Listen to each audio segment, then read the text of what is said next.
Hello दोस्तों, आप सभी का स्वागत है आपके अपने चैनल एग्जाम शहर में। हम आज फिर हाजिर हुए हैं एक नई टॉपिक के साथ जिसका नाम है वर्णमाला। वर्णमाला या वर्ण रचना। वर्ण रचना में आप इसका पार्ट 1 पढ़ चुके हैं, जो कि वर्ण रचना जो है वो 3 भागों में विभाजित है। एक उच्चारण के आधार पे, दूसरा वायु संवेग के आधार पे और तीसरा तरत्व के आधार पे। तो अब हम पढ़ चुके हैं उच्चारण के आधार पे। उच्चारण के आधार पे वर्ण 2 प्रकार का होता है, स्वर वर्ण और व्यंजन वर्ण। तो हम स्वर वर्ण को पढ़ चुके हैं, आज हम पढ़ेंगे व्यंजन वर्ण को। तो आइए हम देखते हैं उच्चारण के आधार पे। उच्चारण के आधार पर उच्चारण के आधार पे वर्ण 2 प्रकार के होते हैं। वर्ण 2 प्रकार के होते हैं, पहला स्वर वर्ण और दूसरा व्यंजन वर्ण। पहला स्वर वर्ण और दूसरा व्यंजन वर्ण। तो स्वर वर्ण हम पार्ट 1 में पढ़ चुके हैं, आज हम पढ़ेंगे व्यंजन वर्ण, जो हमारा दूसरा है व्यंजन वर्ण। व्यंजन वर्ण किसे कहते हैं? जिन वर्णों का स्वतंत्र अस्तित्व नहीं होता है। जिन वर्णों का स्वतंत्र अस्तित्व नहीं होता है, जो हमेशा स्वर वर्ण की सहायता से बोले जाते हैं, उन्हें हम व्यंजन वर्ण कहते हैं। जिन वर्णों का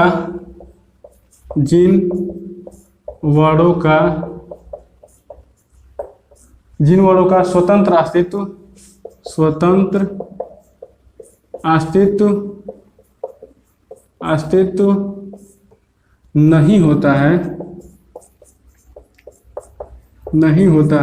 होता है, जो हमेशा स्वर वर्ण की सहायता से बोले जाते हैं, जो हमेशा स्वर वर्ण की सहायता से बोले जाते हैं,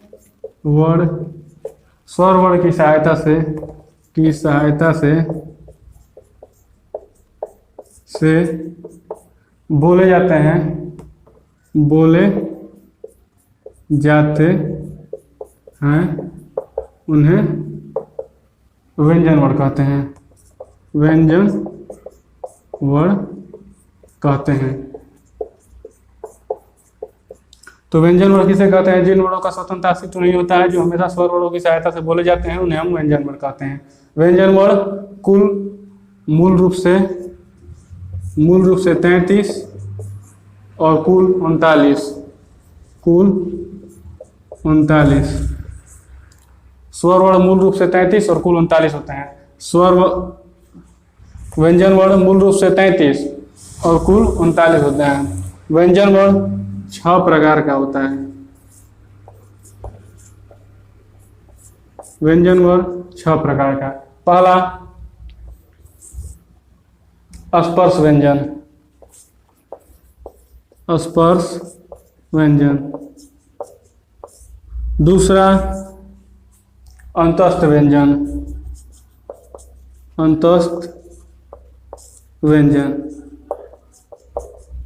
तीसरा उष्ण व्यंजन। चौथा संयुक्त व्यंजन।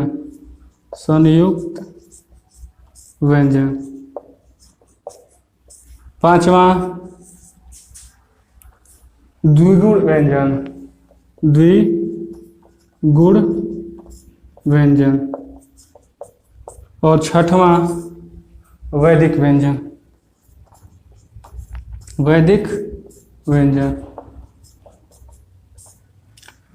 तो उच्चारण के आधार पे वर्ण 2 प्रकार के होते हैं, स्वर वर्ण और व्यंजन वर्ण। तो स्वर वर्ण हम पार्ट 1 में पढ़ चुके हैं, पार्ट 2 में हम पढ़ना है आज हमको व्यंजन वर्ण। व्यंजन वर्ण किसे कहते हैं? जिन वर्णों का स्वतंत्र अस्तित्व नहीं होता है, जो हमेशा स्वर वर्णों की सहायता से बोले जाते हैं, उन्हें हम व्यंजन वर्ण कहते हैं।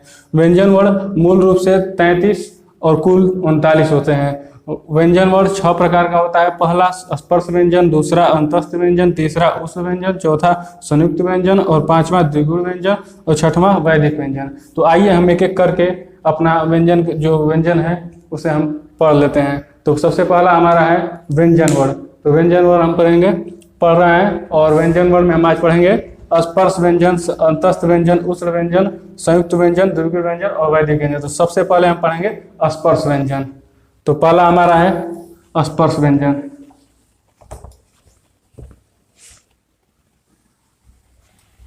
पहला हमारा स्पर्श व्यंजन। पहला स्पर्श व्यंजन, पहला स्पर्श व्यंजन। स्पर्श व्यंजन किसे कहते हैं? जिन वर्णों के उच्चारण में कंठ, तालु, मूर्धा, दंत, ओष्ठ का प्रयोग हो उसे हम स्पर्श व्यंजन कहते हैं। जिन वर्णों के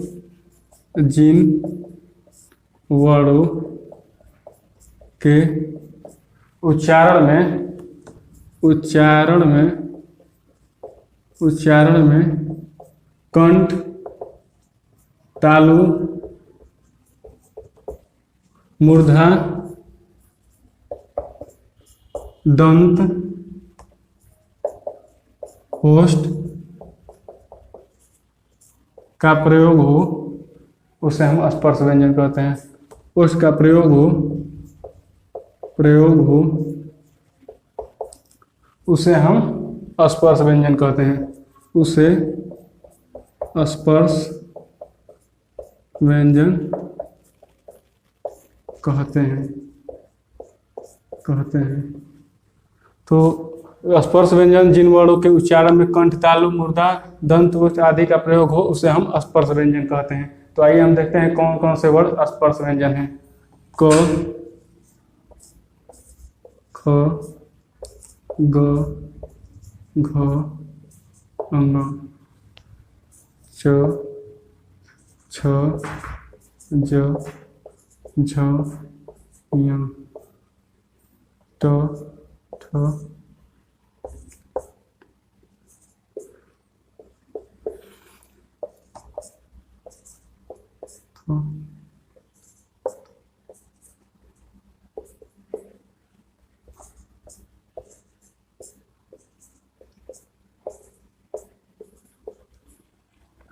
तो आप देख रहे हैं क, ख, ग, घ, अंग, च, छ, ज, झ, अ, ट, ठ, ड, ढ, ल, ट, त, थ, द, ध, न, प, फ, ब, भ, म। ये जो 25 हैं, ये जो 25 हैं, ये 25 हैं, ये स्पर्श व्यंजन है। ये स्पर्श व्यंजन है। स्पर्श व्यंजन 25। इसमें जो है ये जो 5 हैं, इन्हें हम अनुनासिक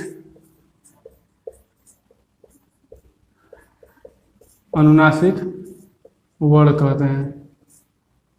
अनुनासिक या नपुंसक वर्ण इन्हें हम कहते हैं। ये वाला तो देखते हैं हम क, ख, ग, घ का उच्चारण, इसका उच्चारण कंठ से होता है। उसके बाद इसका उच्चारण कंठ से। क, ख, ग, घ, अंग का उच्चारण कंठ से। उसके बाद च, छ, ज, झ, य का उच्चारण कंठ तालु से, तालु। उसके बाद ट, ठ, ड, ढ, ढ़, इसका उच्चारण मूर्धा से होता है, मूर्धा। और इसका त, थ, द, ध, न का उच्चारण दंत से होता है, दंत। और ये लास्ट वाला प, फ, ब, भ, म का उच्चारण ओठ से होता है। तो आप देख रहे हैं ये जो वर्ग है, ये क, ख, ग, घ का उच्चारण कंठ से, च, छ, ज, झ, अ का उच्चारण तालु से, ट, ठ, ड, ढ, ल, ड़ का उच्चारण मूर्धा से, त, थ, द, ध, न का उच्चारण दंत से, और प, फ, ब, म, भ, म का उच्चारण ओठ से। इन 25 वर्णों को एक शब्द में 25 वर्णों को एक शब्द में हम 25 शब्दों को एक शब्द में उदित कहते हैं। उदित कहा जाता है।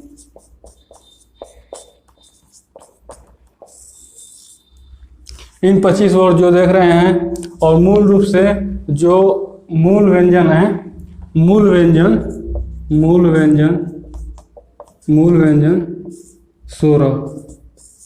16 कौन कौन से हैं? तो आप यहाँ से और यहाँ तक, ये जो है क से ध तक, और ये वाला छोड़ के, अनुनासिक छोड़ के जो है ये मूल व्यंजन है। मूल व्यंजन 16 होता है। तो आप देख रहे हैं यहाँ पे स्पर्श व्यंजन, जिन वर्णों का उच्चारण करने में कर्ण तालु मूर्धा दंत का प्रयोग हो उन्हें हम व्यंजन वर्ण कहते हैं। व्यंजन वर्ण 25 होते हैं। 25 आप देख रहे हैं क से म तक, यहाँ पे ये भी लिख सकते हैं क से म तक, ये जो है वो व्यंजन वर्ण है।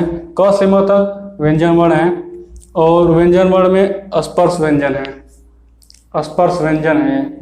तो स्पर्श व्यंजन का जो क ख ग घ न का उच्चारण कंठ से होता है। च छ ज झ अ का उच्चारण तालु से होता है। और ट ठ ड ध ड़ का उच्चारण मूर्धा से होता है। और त थ द ध न का उच्चारण दंत से होता है। प फ ब भ म का उच्चारण ओठ से होता है।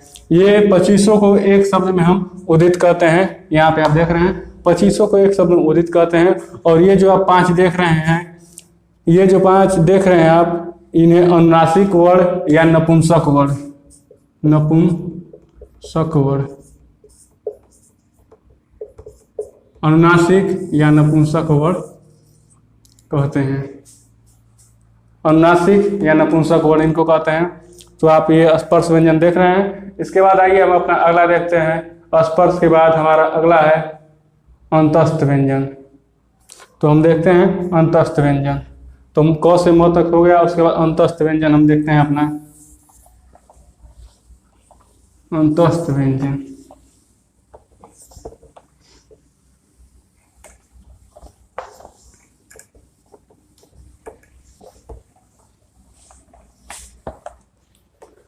अंतस्थ व्यंजन दूसरा हमारा है अंतस्थ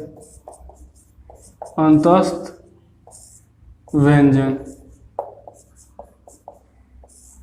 अंतस्थ व्यंजन जिन वर्णों को उच्चारण में श्वास अंदर की तरफ ली जाए उन्हें हम अंतस्थ व्यंजन कहते हैं। जिन वर्णों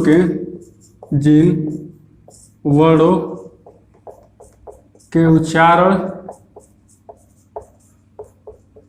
उच्चारण में श्वास अंदर की तरफ, अंदर की ओर ली जाए उसे हम अंतस्थ व्यंजन कहते हैं। उसे अंतस्थ व्यंजन कहते हैं। अंतस्थ व्यंजन जिन वर्णों के उच्चारण में श्वास अंदर की ओर ली जाए उसे अंतस्थ व्यंजन कहते हैं। अंतस्थ व्यंजन 4 होते हैं। अंतस्थ व्यंजन 4 होते हैं। पहला म तक को आपका हो गया था। स्पर्श व्यंजन में म तक, क से म तक हो गया। उसके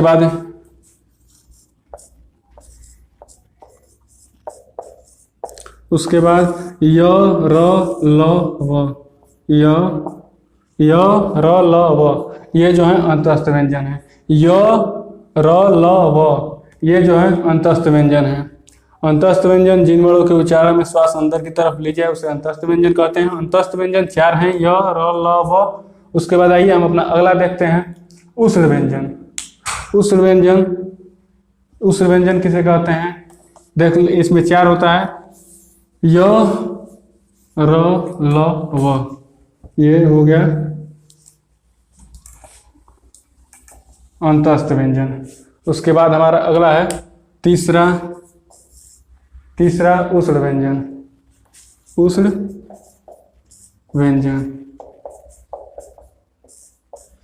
व्यंजन किसे कहते हैं? जिन वर्णों के उच्चारण में शरीर में गर्मी पैदा हो जाए, जिन वर्णों के उच्चारण में शरीर में गर्मी पैदा हो जाए उसे हम उष्ण व्यंजन कहते हैं। जिन वर्णों के उच्चारण में जिन वर्णों के उच्चारण में शरीर में गर्मी पैदा हो जाए, शरीर में गर्मी पैदा हो जाए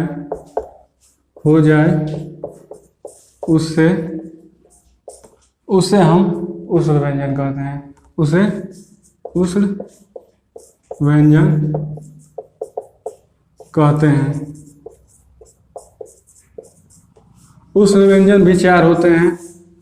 य, र, ल, व तक हो गया आपका। जो य, व, र, ल, व, य, र, ल, व, ये जो आपका 4 था वो अंतस्थ व्यंजन। इसके बाद आपका बचा स, स, ह, स, स, ह,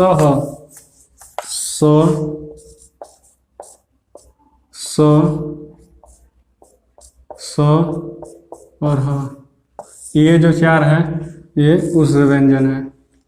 स, स, ह, ये जो है उष्ण व्यंजन है। उष्ण व्यंजन जिन वर्णों के उच्चारण में शरीर में गर्मी पैदा हो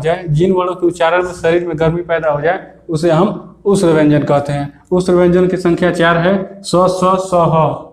उसके बाद आइए हम अपना अगला देखते हैं। उष्ण व्यंजन के बाद संयुक्त व्यंजन किसे कहते हैं?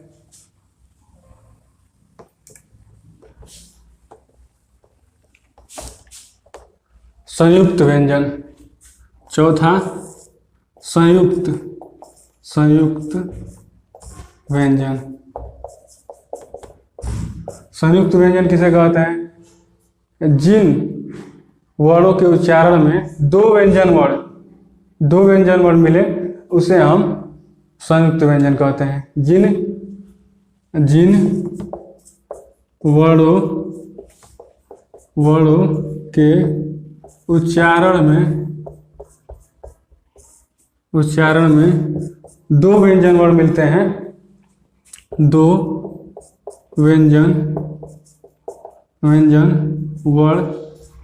मिलते हैं, उसे संयुक्त व्यंजन कहते हैं। उसे संयुक्त व्यंजन कहते हैं। संयुक्त व्यंजन जिन वर्णों के उच्चारण में दो व्यंजन वर्ण मिलते हैं उसे हम संयुक्त व्यंजन कहते हैं। संयुक्त व्यंजन भी 4 होते हैं। छत्री, छ, त्राउ, त्र और ज्ञानी ग। उसके बाद स्र। ये जो आप 4 देख रहे हैं ये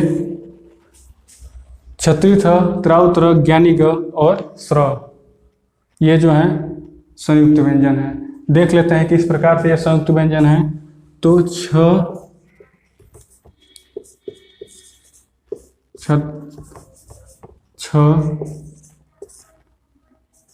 त्र, ज्ञ और स्र।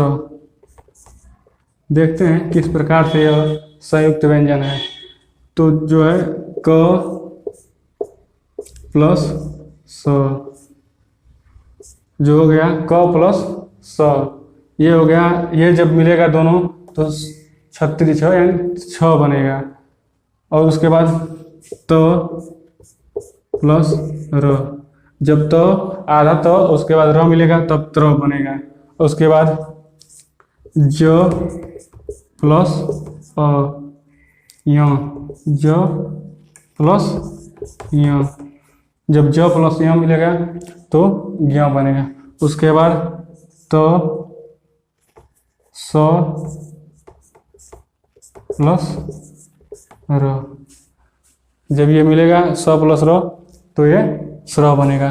तो इस प्रकार से आप देख रहे हैं कि ये 2 व्यंजन वर्ण इसमें भी जुड़ रहे हैं और 2 व्यंजन वर्ण जुड़ने से यह संयुक्त व्यंजन बन रहा है। 2 व्यंजन वर्ण यहाँ पे देख रहे हैं क, स, त, र। इसको नहीं लिखते हैं। क, स, ये जो चिन्ह लगा है वो आधा, इसे आधा के रूप में प्रयोग करते हैं। तो क, स और त, र, ज, अ और स्र, ये जो चारों हैं ये संयुक्त व्यंजन है, जो दो व्यंजन वर्णों के से मिलकर बन रहे हैं। आइए हम उसके बाद अपना अगला देख रहे हैं द्विगुण व्यंजन। द्विगुण व्यंजन, द्विगुण व्यंजन संयुक्त स्वर, संयुक्त व्यंजन जिन वर्णों के उच्चारण में दो व्यंजन वर्ण मिलते हैं उन्हें हम संयुक्त व्यंजन कहते हैं। छ, त्र, ज्ञ और स्र, ये जो है चारों ये संयुक्त व्यंजन है। और संयुक्त व्यंजन किस प्रकार से बन रहे हैं, तो स्र, छ को बनने के लिए क और स का प्रयोग हो रहा है, त्र को बनने के लिए त और र का प्रयोग हो रहा है, ज्ञ को बनने के लिए ज और अ का प्रयोग हो रहा है, उसके बाद स्र को बनने के लिए स और र का प्रयोग हो रहा है। इस प्रकार से ये संयुक्त व्यंजन हो गया। उसके बाद ये हम अपना अगला देखते हैं द्विगुण व्यंजन। पांचवा हमारा है द्विगुण व्यंजन। द्विगुण व्यंजन देख लेते हैं हम। उसके बाद लास्ट रहेगा वैदिक व्यंजन। पांचवा द्विगुण व्यंजन। द्विगुण व्यंजन जिन व्यंजन वर्णों में दो व्यंजन वर्णों के गुण पाए जाते हैं उसे हम द्विगुण व्यंजन कहते हैं।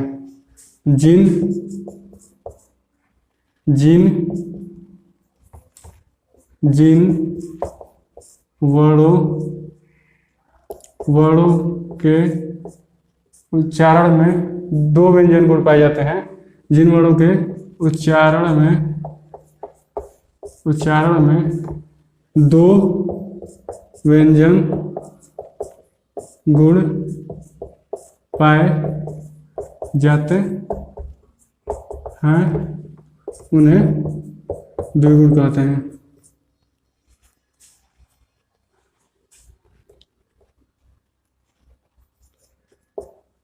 जिन व्यंजन वर्णों के उच्चारण में दो व्यंजन वर्णों के गुण पाए जाते हैं उन्हें हम द्विगुण व्यंजन कहते हैं। द्विगुण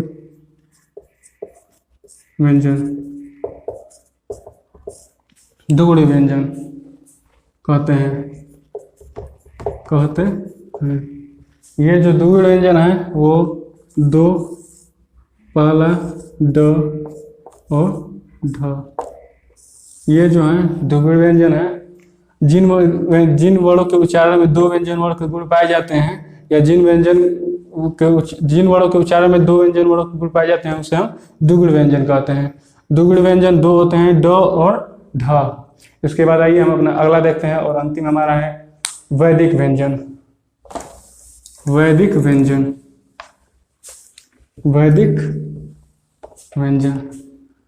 वैदिक छठवां और लास्ट वैदिक।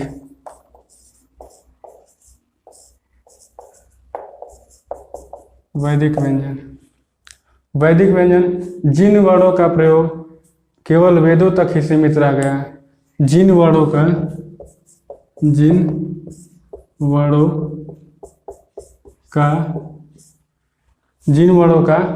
प्रयोग वेदों तक ही रह गया,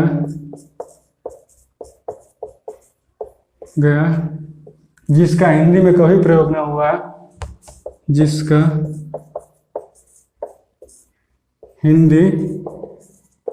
हिंदी में कभी प्रयोग नहीं हुआ,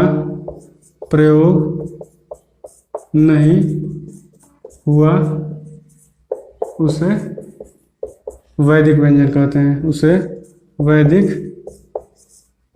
व्यंजन कहते हैं। जिन वर्णों का प्रयोग वेदों तक ही रह गया, जिनका हिंदी में कभी प्रयोग नहीं हुआ, उसे हम वैदिक व्यंजन कहते हैं। वैदिक व्यंजन एक है, इस तरह का आप देखे होंगे चिन्ह। ये जो है वैदिक व्यंजन है, इसका हिंदी में प्रयोग कभी नहीं हुआ है, ये वेदों तक ही सीमित रह गया। तो वैदिक व्यंजन जिन वर्णों का प्रयोग केवल वेदों तक ही सीमित रह गया, जिनका हिंदी में कभी प्रयोग नहीं हुआ, उसे हम वैदिक व्यंजन कहते हैं। वैदिक व्यंजन एक है, इसका ऐसे जो क टाइप का बना होता है उसे हम वैदिक व्यंजन कहते हैं। तो आज आपने देखा उच्चारण के आधार पे वर्ण दो प्रकार के होते हैं, स्वर वर्ण और व्यंजन वर्ण। तो स्वर वर्ण हम पार्ट 1 में पढ़ चुके थे और ये हमारा पार्ट 2 में व्यंजन वर्ण था। व्यंजन वर्ण को हम पढ़े, व्यंजन वर्ण जो कि एक बार फिर से देख लेते हैं शॉर्ट में।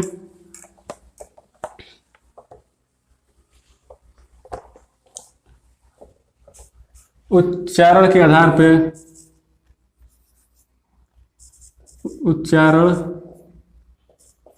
उच्चारण के आधार पर वर्ण दो प्रकार के होते हैं, दो प्रकार के। पहला स्वर वर्ण, दूसरा व्यंजन वर्ण।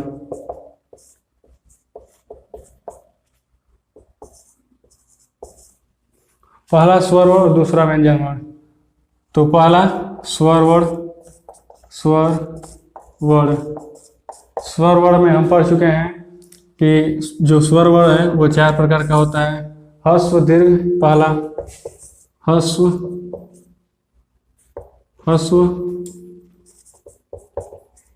दूसरा दीर्घ, तीसरा संयुक्त, चौथा प्लुप्त।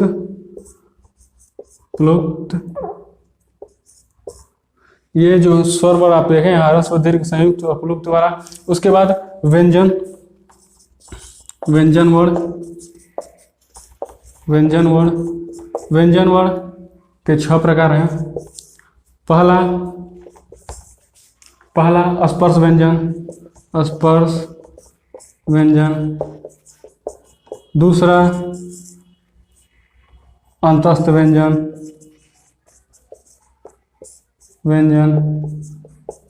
तीसरा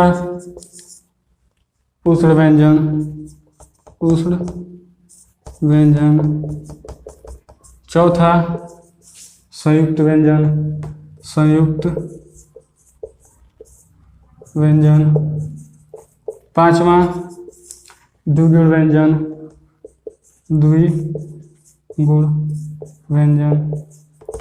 छठवां वैदिक व्यंजन।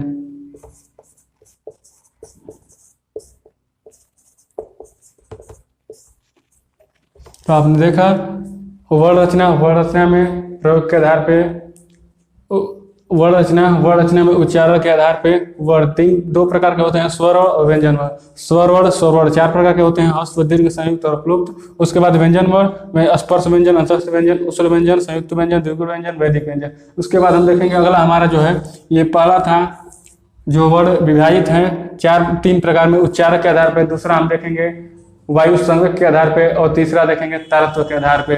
तो हमारा पहला जो है पूर्ण से संपूर्ण हो चुका है। उच्चारण के आधार पर स्वर और व्यंजन जो है पूरी तरह से हम पढ़ लिए। इसके बाद हमारा अगला रहेगा वायु संवेग के आधार पे पढ़ेंगे। उसके बाद हमारा रहेगा तारत्व के आधार पे। अगर वीडियो आपको अच्छा लगे तो वीडियो को लाइक करें, चैनल को सब्सक्राइब करें और शेयर करें। धन्यवाद।